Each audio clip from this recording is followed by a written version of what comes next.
Bali bukan hanya tentang keindahan alamnya, tetapi juga tentang kenangan yang tersemat di setiap perjalanannya.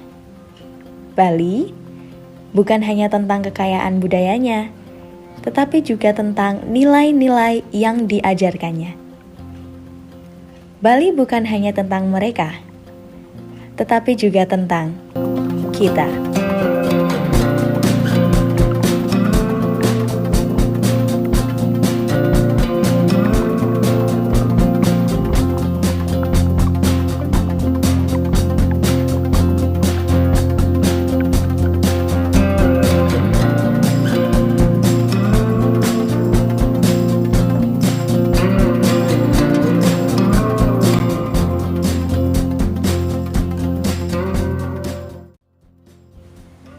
Siang hari, kami memulai perjalanan dari kampus menuju pelabuhan Ketapang. Perjalanan yang jauh membuat kami cukup bosan ketika harus berdiam diri di bis tanpa melakukan kegiatan. Maka dari itu, sesekali dari kami bernyanyi bersama-sama agar perjalanan semakin seru. Sisanya, kami bercanda gurau, terlelap, dan tentunya menikmati perjalanan dengan melihat pemandangan yang disuguhkan di kanan kiri bis. Sesampainya di pelabuhan Ketapang, kami menaiki kapal feri untuk menyeberangi Selat Bali. Tak butuh waktu lama, kurang lebih sekitar 1 jam, kami sudah sampai di pelabuhan Gilimanuk. Dan selamat datang di Pulau Seribu Pura.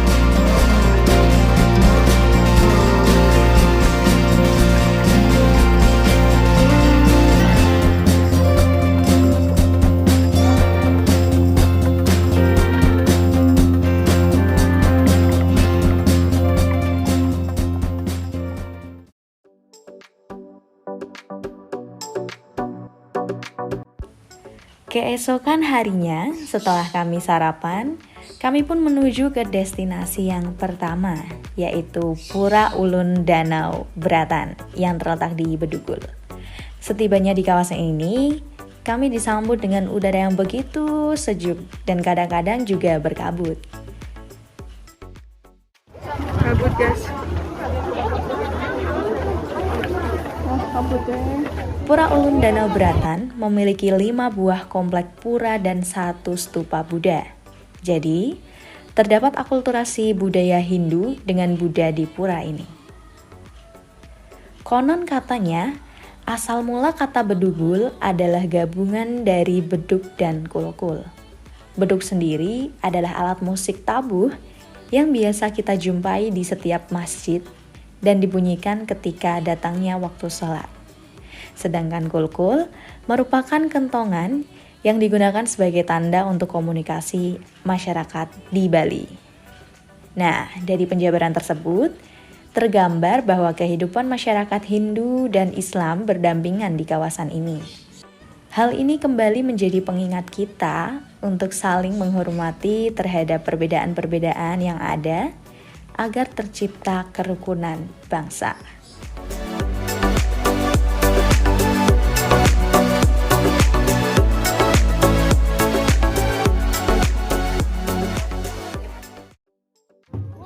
Lalu kami pun melanjutkan ke destinasi yang kedua, menuju Desa Panglipuran, desa terbersih di dunia.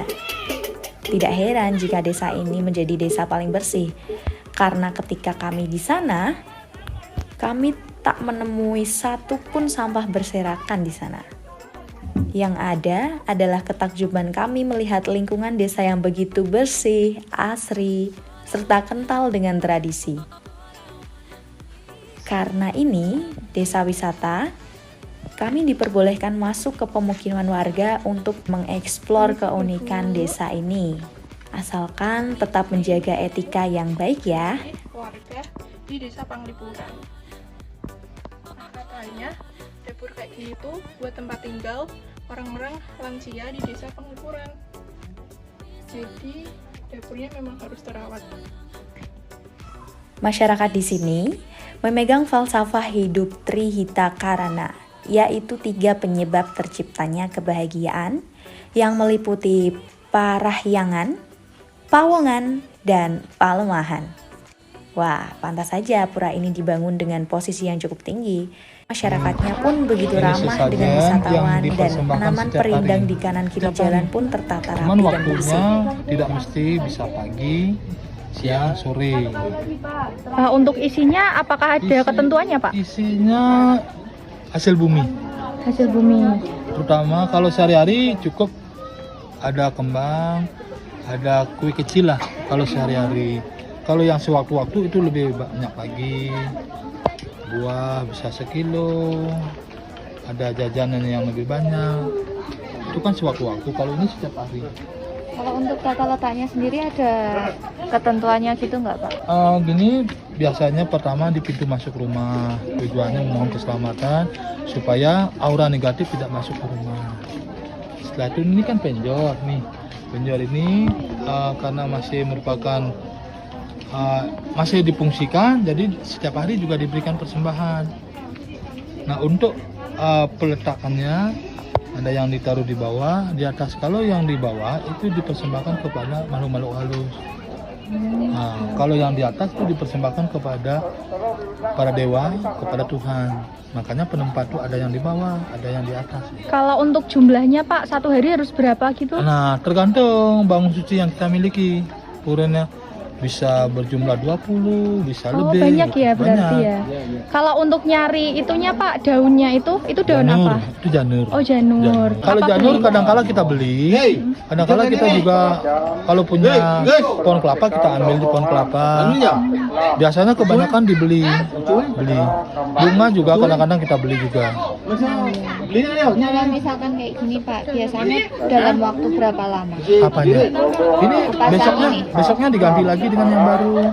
Berarti selama sebulan gitu atau? Kalau penjor ini selama 1 bulan 42 hari. 42 hari. Baru dicabut nih. Cabut, hiasan penjor dilepas satu persatu, sudah kering dibakar. Jadi abunya tidak dibuang sembarangan, disimpan di dekat halaman pura. Berarti menunggu lagi 6 bulannya. Kalau di Jawa Tengah itu di Ya. daerah saya kan kalau ada seperti ini berarti menandakan ada orang yang menikah. Kalau di iya. daerah sini tandanya apa, Pak? Ya, Kalau kalau menikah? ini namanya penjor. Fungsi penjor itu ada 2. Ada sebagai hiasan, ada kelengkap daripada upacara. Karena penjor ini kalau untuk upacara, misalnya Hari Raya Galungan, ini sebagai lambang daripada keagungan Tuhan penjor ini. Yang kedua, penjor ini sebagai simbol daripada ketinggian Gunung Agung. Nah, kalau untuk yang hiasan tidak dilengkapi dengan sajen. Nah, itu dilepas ketika kamu sudah selesai berkunjung. Nah, kita lepas lagi karena fungsinya sebagai hiasan saja. Tuh. Inilah namanya penjor. Ini kan sebagai desa wisata kan, Ya. tapi tentunya juga ada kelahiran, ada juga kematian. Ada. Apakah itu juga akan mengganggu tentang pariwisata yang ada di sini? Misalkan ada adat-adat seperti itu atau ditutup dulu? Tidak, kalau misalnya ada kematian tetap, karena ini merupakan desa wisata, tetap ada kunjungan, tidak ditutup akses tidak ke sini. ditutup. Ya, tetap dibuka secara umum. Upacaranya berlangsung, pengunjung juga datang. Ya, tapi untuk upacara ngabennya bukan dilangsungkan di rumah. Di rumah kan untuk itu ada tempat khusus di kuburan pengabenan pembakaran mayatnya. Itu dilangsungkan di kuburan. Tetapi kadangkala ada juga mayat sebelum dikubur atau sebelum dibakar, sementara waktu disemayamkan di rumah duka dulu. Ya, setelah itu kalau pas ada hari baik, ada dana, baru melakukan proses. Hari selanjutnya kami melanjutkan perjalanan ke pantai. Bali memang terkenal akan pantainya. Kebetulan, Pantai Padang-Padang dan Pandawa menjadi destinasi yang akan kami kunjungi hari ini. Berbeda dengan Pantai Pandawa, di Pantai Padang-Padang kami melihat lebih banyak sekali turis asing daripada turis lokal. Mungkin karena akses jalan yang melewati beberapa turunan dan tanjakan anak tangga membuat orang-orang lokal malas untuk berkunjung di sini. Tetapi itu tidak masalah bagi kami karena di pantai ini kami bisa menemui batu-batu, karang-karang yang jarang sekali kita temui di pantai Bali pada umumnya.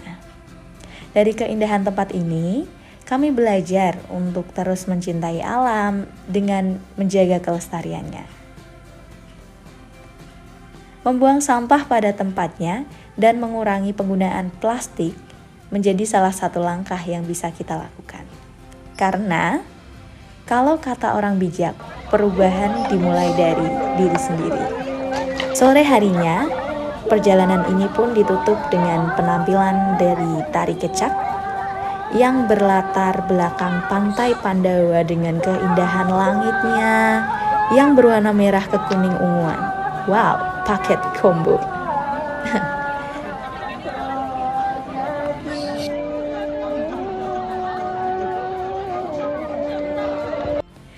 Wow, sungguh nyaris lengkap kekayaan alam dan budaya yang disuguhkan di pulau ini. Mulai dari gua, danau, pantai, pura, desa adat, tari kecak, dan masih banyak lagi. Yang membuat kami semakin bersyukur telah lahir di Indonesia. Sampai jumpa Bali, semoga kita akan bertemu kembali dengan pengalaman dan cerita bermakna lainnya. Bye-bye.